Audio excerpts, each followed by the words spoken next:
이 수요관리 기반 쪽에 5개 주제가 있는데요. 김종 PD님이 개인적인 사정 때문에 못 오셔서 제가 대신 말씀을 드리게 됐습니다.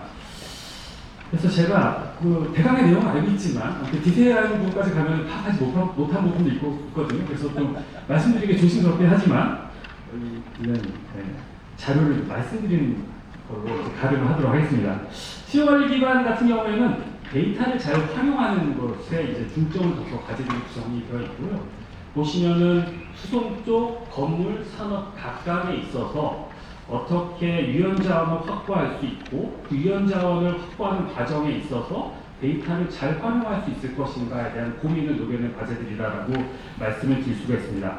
그래서 첫 번째 과제 같은 경우에는 전기차 수요 자원을 위한 양방향 충만전 플랫폼 기술 개발인데요. 이 과제는 국제 표준 기반의 교류의 그 V2G 플랫폼 개발 및 1,500개 이상 시증 과제가 되겠습니다. 그래서 메가급 충방전 자원을 모집하고 구축해서 대규모 집합지역 운영 시증하는 것을 핵심 사항이라고 말씀드릴 수가 있는데요. 보시면 이걸 위해서 연구개발 내용이 보시면은 중장기의 그 EV 충전 수요 및 방전 자원 예측, 그다음 개통 유연화, 유연 자원화 기술, 그리고 충만정 인프라의 실시간 지원 및 자원화 시증이 중요 사항이 되겠습니다. 그리고 또한 그 충전 쪽에서 중요한 게 규격 표준화가 상당히 중요하거든요. 이 부분이 이제 포함돼서 과제가 진행이 돼야 되고요. 보시면은 TRL 기술 말씀은 6단계로 시작해서 8단계로 끝나는 과제이고요. 그리고 과제의 그 TRL 수준을 봤을 때는 표준화 연계 과정도 구분이 되어 있습니다. 혁신 제트형 과제이고요. 기간이 48개월 이내에 정부 지원금이 2,240억 원 내외, 그 다음에 총 200억 원 내외가 되겠습니다. 이 과제도 중소중견기업 참여 필수인 기업 주관인 과제고요. 그래서 정부납부 기술료는 징수 대상입니다. 그런데 이제 그 기술 계획서랑 기획 보고서를 보시면은 한국전력공사랑 전력거래소에 대한 얘기가 언급되어 있거든요. 그 지명 제약상 구체적으로 여기 제시하지 못했지만 두 기관의 역할과 그다음에 예산에 대한 부분이 추가 자료에 있으니까 그 부분 확인하시는 게 중요하고요. 그리고 이제 이 과제를 제안한 주체가 선정이 되면은 결국에 이제 한전이랑 전력거래소가 같이 논의해서 과제를 진행하는 걸로 말씀드릴 수가 있습니다. 그리고 또 하나가 이 시증 과제의 성격이 상당히 중요한데 보시면 중간 부분에 1,500개의 메가와트급 자원 집합, 부하 연결 집합 이걸 실제로 구성을 하고 150개 동시 시증 진행하는 게 상당히 중요한 사항이다라고 말씀을 드릴 수가 있습니다. 두 번째 과제는 이제 건물 쪽이고요. 기축 공공주택 사용 용도별 에너지료 최적화 서비스 개발 및 실증 과제가 되겠습니다. 보시면은 공동주택에서 보통 저희가 세대부랑 공용부로 나누게 되는데 세대부, 공용부 각각에 대한 분석을 진행을 하고 그래서 그 특성을 반영을 해서 무자가, 무구속 형태의 사용자 맞춤형 에너지 관리 시스템 개발이 진행되는 게 핵심 내용이다라고 말씀드릴 수가 있습니다. 여기서 기준, 기축 공동주택에 대한 기준, 그 다음에 실증에 대한 미니멈 그 규모를 확인하시는 게 중요하고요. 그리고 에너지 사용 절감량에 대한 목표가 있습니다. 세대부 10%, 공용부 5%, 이게 미니멈 기준이고요. 한 이때 DR로 인한 에너지 절감량은 따로 제시가 되어야 됩니다. 그래서 연구 내용을 보시면은 이 과제 같은 경우에는 병렬형 과제입니다. 통합형 중에서 병렬형 과제고요.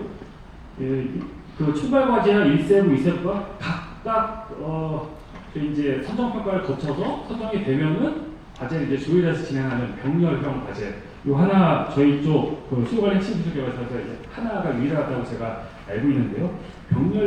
병렬형 과제라는 것을 이제 운영하셔서 전체 준비를 하시는 게 중요합니다. 그래서 보시면은 총괄 과제는 공용부, 세대부 통합 플랫폼 개발, 그리고 1세부는 사용 대상, 아까 말씀드린 세대부 공용부, 사용 대상별 사용자 맞춤형 건물 에너지 관리 기술 개발, 그리고 2세부는 기축 AMI 데이터 수집 중계, 그다음에 MDMS 및 이서비스 기반 기술 개발로 각각에 대한 활동을 진행한 걸로 구성이 되어 있습니다. 보시면 이 과제들은 45개월 이내로 진행이 되고 정부 지원금은 1차 연계는 40억 원 내외, 그리고 총 정부 지원금은 160억 원 내외인데요.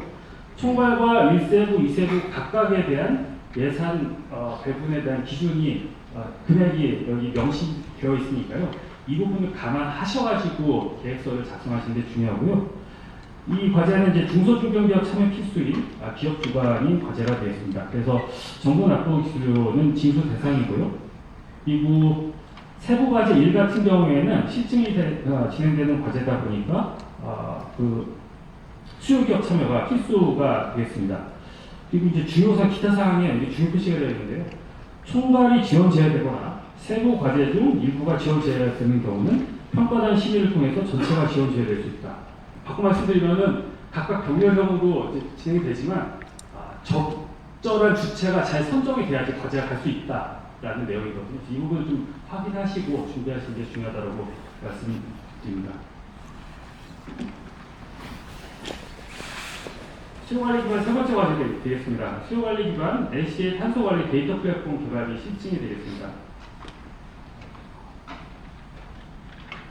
탄소 중립에 대한 각 국가의 논의가 굉장히 본격화되고 있는데 그 과정에서 탄소 발생량을 잘 분석을 하고 이걸 2층에서 제출하는 게 그냥 한 기관의 어떤 미션으로 끝나는 게 아니고 통상적으로도 영향을 미칠 수 있다라는 부분이 지금 제도적으로 도입되고 있잖아요. 유럽을 중심으로 해서.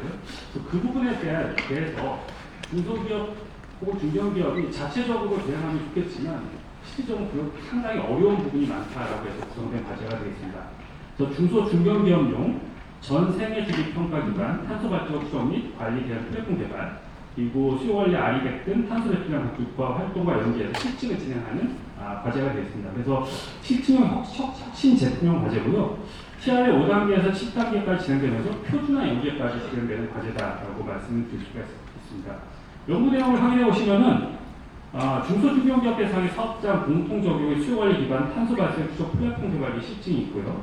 그리고 실증 데이터 기반의 지능형 ACA 영향평가 기술 개발, 그리고 ACA 기반 탄소 발자국 산정 및 관리를 위한 글로벌 공급망 연계 개방형 탄소관리 플랫폼 구축 및 실증, 그리고 데이터 플랫폼 확대 적용, 기업이 요구받는 성과 보고서 확대 적용 및 비즈니스 모델 제시까지. 그래서 그 탄소 관리에 관련된 시작부터 끝까지 이 과제에서 다룬다라고 말씀을 드릴 수가 있습니다. 이 구체적 활동 내용들은 48개월 이내에 진행하고 이를 위한 정부 지원금은 1차년도에는 28억 5천만 원대, 그리고 총 정부 지원금은 145억 원 내외가 되겠습니다. 이 과제는 주관 연구개발 기관에 제한이 없습니다. 단 중소중견기업 참여 필수고요. 그리고 중소중견기업이 참여가 되기 때문에 정부 납부 기술료는 징수 대상입니다. 그리고 기타 사항으로는 수요기업, 실증 사업장을 제공하는 기업들이 참여가 필수고요. 그래서 실증을 통해서 실질적인 탄소 분석에 대한 결과물을 도출하는 게 중요한 사항이다라고 말씀을 드릴 수가 있습니다.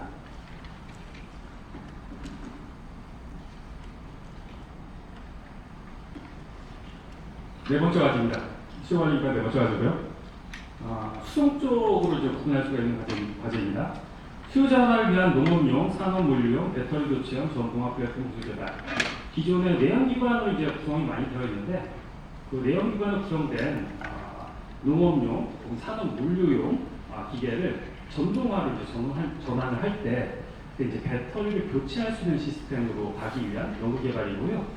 그래서 또한 이 교체형 배터리를 활용해서 에너지의 수요자원으로 활용할 수 있는 부분까지 포함해서 과제가 구성이 되어 있습니다. 보시면은 이 과제는 통합형 과제고요. 총괄 과제와 그다음에 세 개의 세부 과제로 구성이 되어 있습니다. 보시면 총괄 과제는 전동화 충전 플랫폼 통합 및 검증, 그리고 세부 1은 교체형 배터리 규격화 및 충전 스테이션, 세부 2는 35kW급 농업용 전동화 플랫폼 개발, 세부 3은 5kW급 산업물류용 전동화 플랫폼 개발이 되겠습니다. 그래서 농업용 전동화를 위한 기술 개발, 산업물류용을 위한 기술 개발, 그리고 충전 스테이션에 대한 기술 개발, 이 부분에 대한 실증까지 이제 같이 진행되는 과제다라고 말씀드릴 수가 있는데, 보시면 이 기간은 48개월 이내에 진행이 되고, 정부 지원금은 1차년도에 40억 원 내외, 그다음 총 정부 지원금은 180억 원 내외가 되겠습니다. 총괄은 기업률로 되어 있는데요. 세부 1, 2, 3 모두 다 기업 기반으로 진행되는 과제이기 때문에 총괄을 제한 나머지 세부 2, 3 과제는 다 정부 납부 기술로 징수 대상이 되겠습니다. 이 총괄이 세부 포함 컨소시엄을 구성해서 총괄 및 세부별로 사업 계획서를 제출하는 게 중요합니다. 마지막 과제입니다. 네. 이 과제는 이제 건물 쪽이고요. 열전기 저장 시스템 기반 건물군 열에너지 수요 관리 기술 개발이 실증되어 있습니다. 기존의 그 건물에서 있는 에너지를 그 열에너지 저장 장치 기반으로 열 네트워크를 구축하는 과제가 되어 있습니다. 또한 2년 이상의 실증 연구를 진행을 하고, 그다음에 분산에너지 특별법 제도 및 특격제에 대응할 수 있는 수요관리 핵심 기술을 확보하는 게 핵심 내용이다라고 말씀드릴 수가 있고요. 연구 내용을 보시면은 분산 에너지 활성화를 위한 양방향 열 네트워크 최적화 기술 개발 및 실증, 출력 제어 대응, 잉여 전력 활용 열에너지 생산 저장 운용 기술 개발 및 실증, 분산 에너지 특별법 및 VPP 시장에 대응하는 유연성 차원 가용 운영 평가 편입군 적이 되겠습니다. 기존에 그 생산된 전력을 저장했다가 다시 열로 활용하는데, 그 부분을 열과 전력 그리고 열에서 다시 전력으로 하는 그 전환되는 과정을 좀 줄이면서 열로 저장해서 다시 열로 쓰는 게 이제 효율적이니까 그런 부분을 이제 시스템 적용하자는 과제가 되겠고요. 이런 그 열을 저장하고 활용하는 각각의 모듈 단위 기술들이 들어간 과제다라고 말씀을 드릴 수가 있습니다. 그래서 이제 실증형 과제는 이게 5곳에 500kW를 만족하는 실증지가 섭외가 돼야 되고, 그래서 실증형 과제로 혁신 제품형으로 진행되면서 안전 관련 과제로 또 진행이 돼야 됩니다. 이제 추결적 부분에 있어서 안전에서 터치될 부분이 있다라는 의견이 있어서 안전 관련 과제로 부분이 되었고요. 이 과제 진행안에 있어서 45개월 내에 1차 정부지원금은 30억 원 내외, 총 정부지원금은 160억 원 내외가 되겠습니다. 이 기업도 중소중견기업이 참여하는 기업 주관 과제로서 정부 납부 기술로는 징수 대상이 되겠습니다. 제가 김조 PD님 과제까지 설명을 드렸는데요. 구체적인 질문 사항이 있을 경우에는 아마도 이제 오늘 현장에서 해결이 안 되는 경우에는 전화라든지 이메일로 연락을 주시면은 과제별로 구체적인 사항도 말씀드릴 수가 있을 거고, 아마 이 질문 사항은 과제별로 한 페이지밖에 없잖아요. 하지만 기술 개요서라든지 기획 보고서를 보시면은 상당히 구체적인 과제 그 구성에 대한 배경, 그다음에 어떤 부분이 이제 현재 시사점을 얻었는지, 이 과제를 구성할 때 어떤 방향을 주도적으로 설계했는지에 대한 부분이 그 기획 보고서에 나와 있습니다. 그 부분 좀 확인을 하시면서 과제에 대한 내용을 준비하시면 훨씬 더 도움이 되지 않을까 싶습니다. 네, 이상입니다. 고맙습니다.